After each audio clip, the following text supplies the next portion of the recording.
నమస్తే. Welcome to great Andhra. మనతో పాటు ఉన్నారు సీనియర్ పొలిటికల్ అనలిస్ట్ జిఆర్ మహర్షి గారు. నమస్తే సార్. సార్ 2700 కోట్లు బకాయిలు ఉన్నాయని ఆరోగ్యశ్రీని బంద్ చేసేసారు ఈ రోజుతో. మరి ఆ నెట్వర్క్ హాస్పిటల్స్ అన్నీ ఈ సేవలు ఇవ్వకపోతే పేదవాళ్ళ పరిస్థితి ఏంటి? చాలామంది ఆరోగ్యశ్రీ ఉంది అనుకుంటూ దాన్నే నమ్ముకుని చాలామంది చూపించుకుంటూ ఉన్నారు కదా! మరి వాళ్ళకి ఇంకో ఆప్షన్ ఏంటి?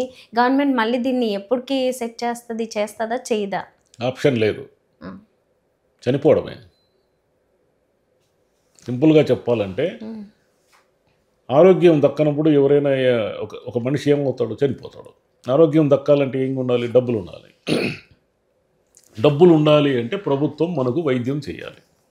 మన దగ్గర డబ్బు లేకపోతే ఏం చేస్తుంది? ప్రభుత్వం వైద్యం చేయాలి. ప్రభుత్వం వైద్యం చేయాలంటే ప్రభుత్వ ఆసుపత్రుల నెట్వర్క్ ప్రైవేట్ ఆసుపత్రులతో సమానంగా అంతకు మించి ఉంటే పేదలకు అందుతుంది. ఇప్పుడు జగన్ డిమాండ్లో ఉన్న న్యాయమైన అంశం కూడా ఏమిటంటే, ఇన్ని వైద్య కళాశాలలు తీసుకొని పోయి మీరు ప్రైవేటు పరము చేస్తే వాళ్ళు డబ్బులు లేకుండా వైద్యం చేయరు కదా. పేదవాళ్ళకి వైద్యం చదువుకోవడానికి వీలు కాదు, వైద్యం చేయించుకోవడానికి వీలు కాదు. అందుకని ప్రభుత్వమే ఈ ఆసుపత్రులు నడపాలి అనేది ఆయన న్యాయమైన డిమాండు. జగన్ గారిని వ్యతిరేకించే వాళ్ళు కూడా దీన్ని ఎవరు వ్యతిరేకించడం లేదు. ఒకవేళ ఆయన విధానాలు కానీ వైసీపీ పాలసీలు కానీ ఇష్టం లేని వాళ్ళు కూడా ఉంటారు. కానీ వాళ్ళందరూ కూడా ప్రభుత్వం చేస్తున్నది తప్పు, ప్రభుత్వం మెడికల్ కాలేజీలని సొంతంగా చేయాలి అనేది అందరూ ఏకగ్రీవంగా అడుగుతున్నారు.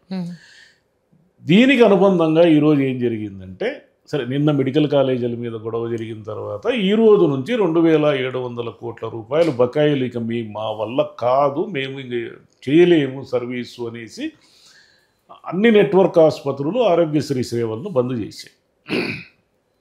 అంటే ఏమిటి? ఇప్పుడు ఆరోగ్యశ్రీ కింద వైద్యం చేయించుకోవాలనుకునే వాళ్ళు, చేయించుకుంటున్న వాళ్ళు, ఆల్రెడీ ప్లాన్ చేసుకున్న వాళ్ళు, ఉదాహరణకి ఈరోజు ఒక కీలకమైన ఆపరేషన్, గుండె ఆపరేషన్ ఉందనుకోండి, దానికి ఆరోగ్యశ్రీ నుంచి డబ్బులు రావాలి. ఆసుపత్రి వాళ్ళు మేము చెయ్యమయ్యా, మీరు ఫీజులు కడితే చేస్తాము, గవర్నమెంట్తో మాకేం సంబంధం లేదు, వాళ్ళు ఇవ్వడం లేదు అన్నారు అనుకోండి. అప్పుడు ఏం చేయాలా? అతను ఉన్న ఆస్తులు, ఇల్లు, వాకిలో అమ్మి ఫీజులు కట్టి వైద్యం చేయించుకొని బతకాలి, లేదంటే చచ్చిపోవాలి. అంతే కదా. ఇంక రెండో ఆప్షన్ ఏమున్నది మీకు? వైద్యము మీరు కొనుక్కోలేనప్పుడు చచ్చిపోవడమే. ప్రభుత్వము 2700 కోట్ల రూపాయలు ఎప్పటి నుంచో జరుగుతూ ఉంది. ఆరోగ్యశ్రీ బిల్లులు ఇవ్వడం లేదు అంటే మీరు ఇవ్వాలి. ఇంకా మీరు వేరే దారి లేదు మీకు. ప్రభుత్వము విద్య, వైద్యము ఈ రెండు టాప్ మోస్ట్ ప్రియారిటీస్గా తీసుకోవాలి. సరే, విద్యకి ఏదో తల్లికి వందనం అని ఏదో 15,000 ఇస్తున్నారు, ఓకే, బాగానే ఉంది. ఇక వైద్యానికి సంబంధించి ఇప్పుడు ప్రభుత్వం ఆసుపత్రుల్లో వైద్యాన్ని మీరు నమ్మకంగా ఇవ్వలేని పరిస్థితుల్లోనే కదా ఈ ఆరోగ్యశ్రీ అనేది వచ్చింది. ప్రభుత్వ ఆసుపత్రుల్లో సర్వీసులు లేవు, ప్రైవేట్ ఆసుపత్రుల్లో ఆపరేషన్లు ఇవన్నీ చేస్తున్నారు కాబట్టి ప్రైవేట్ ఆసుపత్రుల వాళ్ళకి ఆరోగ్యశ్రీ కింద డబ్బులు ఇస్తే వీళ్ళు చేయించుకుంటారు. ఇంక డబ్బులు లేవు, మా దగ్గర డబ్బులు లేవు అంటే చచ్చిపోతారు, జనం చచ్చిపోతారు. ప్రాణం ఎవరిదైనా ప్రాణం. మీకేమైనా వస్తే మీరు ఢిల్లీకి పోయి చేయించుకుంటారు, లండన్కి పోయి చేయించుకుంటారు, అమెరికాకు పోయి చేయించుకుంటారు. పేదోడు మాత్రం వీడుండే వాళ్ళ ఊర్లో వైద్యం చేయించుకునేదానికి వాడికి దిక్కు లేదు. మరి ప్రభుత్వం ఆదుకోకపోతే ఎవరు ఆదుకుంటారు? ఒక ప్రభుత్వం అనేది, ఒక సిస్టమ్ అనేది ఎందుకుంది అంటే, ఎవరైతే అఫోర్డ్ చేయలేని వాళ్ళు ఉంటారో, ఎవరైతే చదువుకోలేని వాళ్ళు ఉంటారో, ఎవరైతే వైద్యాన్ని కొనుక్కోలేని వాళ్ళు ఉంటారో వాళ్ళ కోసం ప్రభుత్వం సాయం చేస్తుంది. అదే కదా ప్రభుత్వానికి ఉన్న ఏకైక లక్ష్యం. మీరు జిఎస్టీలు పెట్టేదా, పన్నులు వసూలు చేసేదా, ఆ డిపార్ట్మెంట్లో ఈ డిపార్ట్మెంట్లో కాదు. బేసిక్గా ఇన్ఫ్రాస్ట్రక్చర్, విద్యా వైద్యాన్ని ప్రజలకు అందివ్వడం అనేది బేసిక్ క్వశ్చన్. అది దాన్ని మీరు విస్మరిస్తున్నారు. చంద్రబాబు నాయుడు గారు మరి ఆయన ఎంతసేపు సింగపూర్ నుంచి ఆ కంపెనీ తెచ్చినా, నేను గూగుల్ వాళ్ళు కంపెనీ తెచ్చినా, నేను ఇది తెచ్చినా అది తెచ్చినా అంటున్నారు. కానీ మీరు బేసిక్స్ మర్చిపోతున్నారు. చంద్రబాబు నాయుడు గారి ప్రతి పరిపాలన 5 ఏళ్లలో చేసే తప్పే మళ్ళీ చేస్తున్నాడు ఈసారి కూడా. ఆయన నిజానికి విజనరీ అంటారు, అద్భుతం అంటారు, చంద్రబాబు నాయుడు గారి దూరదృష్టి అంటారు. ఆయన పగలు రాత్రి ప్రజల మధ్య కనిపిస్తూనే ఉంటారు. ఈరోజు 10 గంటలకు సమీక్షా సమావేశం అంటారు, 1 గంటకి అధికారులతో మీటింగ్ అంటారు, 4 గంటలకు టెలికాన్ఫరెన్స్ అంటారు. మరి ఇన్ని చేస్తున్న వ్యక్తి నెక్స్ట్ టైంకి ఎందుకు ఓడిపోతున్నాడు? 5 ఏళ్ళు అద్భుతమైన విజనరీగా పనిచేస్తున్న చంద్రబాబు నాయుడు గారు నెక్స్ట్ టర్మ్కి ఓడిపోతున్నారు ప్రతిసారి కూడా. ఎందుకు ఓడిపోతున్నారు అంటే ఆయన రూట్ లెవెల్లో ఉన్న సమస్యల్ని మర్చిపోయి ఆకాశానికి నిచ్చెన లేస్తారు. మీరు వేయండి, ఆకాశానికి నిచ్చెన లేయండి. మీరు ప్రపంచంలో ఉన్న అన్ని కంపెనీలని అమరావతికి తీసుకురండి, ఆంధ్రప్రదేశ్కి తీసుకురండి, ఉద్యోగాలు పెంచండి, దాన్ని ఎవరు కాదనరు. కానీ వీటి ఏమీ అందుకోలేనటువంటి ఒక వర్గం ఉంటుంది, అణగారిన వర్గం ఒకటి ఉంటుంది. వాళ్ళకి చదువుకోవడము, ఆరోగ్యం కోసం డబ్బులు ఖర్చు పెట్టడానికి కూడా ఏమి ఉండదు వాళ్ళ దగ్గర. రైతులు ఉంటారు, వాళ్ళని కాపాడాలి. ఈ వర్గాలని కాపాడడంలో చంద్రబాబు నాయుడు గారు మిస్ అవుతారు కాబట్టి వీళ్ళంతా కక్ష కట్టి ఆయన్ని ఓడిస్తారు. రైట్. ఈసారి ఆయన కనుక్కోవాలి ఆ సూత్రాన్ని, ఎక్కడ మనం ఎందుకు ఓడిపోతున్నాము అని.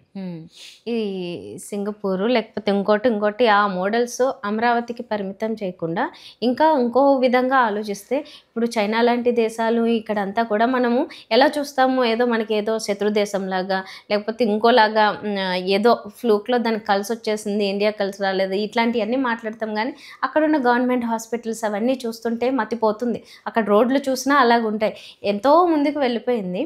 సరే, దేశంకి దేశం కంపారిజన్ కాదు, కానీ ఇక్కడ ఆల్రెడీ ఉన్నదాన్ని ఏదో విధంగా దాన్ని కంటిన్యూ చేయకుండా కనీసమైన విద్య లేకపోతే వైద్యము ఇలాంటి వాటిల్లో, సరే విద్యకి ఒకటి మార్గం ఆలోచించినా మీరు అన్నట్లు వైద్యానికి కూడా మార్గం ఆలోచించకపోతే మాత్రం చాలా కష్టం. ఎందుకంటే ఆ తరగతి పేదవాళ్ళందరూ కూడా వాళ్ళ దగ్గరలో ఒక గవర్నమెంట్ హాస్పిటల్ మీద ఆధారపడినా కూడా సరిపోవు. అక్కడ ఉన్న వాళ్ళు డాక్టర్స్ కానీ లేకపోతే అక్కడ ఉన్న రూమ్లు కానీ ఫెసిలిటీస్ కానీ సరిపోవు. మరి అంతమంది వీళ్ళు ఇచ్చే ఏంటి ఉచితాలతోనే ఆరోగ్యాన్ని కూడా బాగు చేసుకోవాలంటే మాత్రం చాలా కష్టం. మౌలిక సదుపాయాలు కల్పించాలి ఎప్పుడు కూడా. ఒక ప్రాణం అత్యంత విలువైంది, అది పేదవాడి ప్రాణమా డబ్బున్నోడి ప్రాణమా అనేది కాదు. ప్రతి మనిషి 9 నెలలు తల్లి కడుపులో ఉండే వస్తాడు. ఈ ప్రపంచంలో ఎవరు బాగా డబ్బులు ఉన్న వాళ్ళు ఒక రకంగాను, డబ్బులు లేని వాళ్ళు ఇంకో రకంగాను ఈ ప్రపంచంలోకి రారు. ప్రపంచంలోకి వచ్చే ప్రతి మనిషి కూడా ఒకే విధంగా వస్తాడు. మరి అందరి ప్రాణాలకు ఒకటే విలువ ఉన్నప్పుడు మరి ఈరోజు మీరు 2,700 కోట్లు ఇవ్వనందుకు ఎన్ని ప్రాణాలు పోతాయో, పోయే పరిస్థితుల్లో ఉన్నాయో ఒకసారి ఆలోచించండి. మరి వాళ్ళని మీరు తిరిగి తెచ్చివ్వలేరు కదా. కాబట్టి ఫస్ట్ ప్రియారిటీ వైద్యం, నెక్స్ట్ విద్య, ఈ రెండిటి ప్రియారిటీ తర్వాత వ్యవసాయం. ఇలా ప్రియారిటీస్ని ఎంచుకొని మిగిలిన అన్ని ఇన్ఫ్రాస్ట్రక్చర్ని అంతా మీరు డెవలప్ చేసి రాష్ట్రానికి లక్షల ఉద్యోగాలు ఇస్తామంటే ఎవ్వరు కాదనరు. వీటిని విస్మరించి మీరు ఎంతసేపు గూగుల్ అది ఇది ఆర్టిఫిషియల్ ఇంటెలిజెన్స్ అన్నారంటే మళ్ళీ 29లో మీకు మళ్ళీ జనం రిపీట్ చేస్తారు. అంతే, రిచ్ పీపుల్ తక్కువ, పేదవాళ్ళు ఎక్కువ ఉన్న చోట చేయాల్సింది వాళ్ళకి కావాల్సింది. వీళ్ళే అసలు ఓటర్లు, మీకు గూగుల్ వాళ్ళు వీళ్ళంతా మీకు ఎందుకు వేస్తారు ఓటు? అంతే, ఇప్పుడు ఎలక్షన్ కూడా రారు వాళ్ళు, ఓటింగ్ కూడా రారు. అసలు ఓటర్లు ఎవరు వాళ్ళని మర్చిపోయి మీరు ఎంతసేపు గాల్లో చక్కర్లు కొడుతున్నారు. ఇప్పుడు ఆరోగ్యశ్రీ ఆపిస్తే చాలా మందికి ఉంటుంది ఆ వ్యతిరేకత మాత్రం, అంటే ప్రభుత్వం మీద. మన ఇంట్లో మనిషి వైద్యం అందకపోతే మనకు తెలుస్తుంది ఆ బాధ. జనరల్గా మనము ఎవరి బాధలు వాళ్ళవే కదా. అయితే బకాయిలు అయితే ఒకటి వైసీపీ తీర్చలేదు అని ఒకటి చెప్పారు ముందు, మరి వాళ్ళ మీదకి తోసినా కానీ ఏదో ఒకటి చేసి కంటిన్యూ చేశారు కదా. మరి జగన్ గారి ప్రభుత్వంలో అయితే ఆగలేదు, అప్పటికి ఏమున్నా కానీ మళ్ళీ వీళ్ళు ఏదో ఒకటి చేసి అది కంటిన్యూ చేయాల్సిన పరిస్థితి. కానీ మరి దీనివే ఎందుకు ఆపాలనుకున్నారు? ఇది ఎంత రివర్స్ ఫలితాలు ఇస్తుందో ఆలోచించలేనట్లున్నారు. చూద్దాం, కొన్ని రోజులు అయితే దాని మీద తెలుస్తుంది వాళ్ళకి కూడా, తర్వాత మళ్ళీ ఏదో ఒకటి యాక్షన్ తీసుకోవచ్చు. Right, thank you.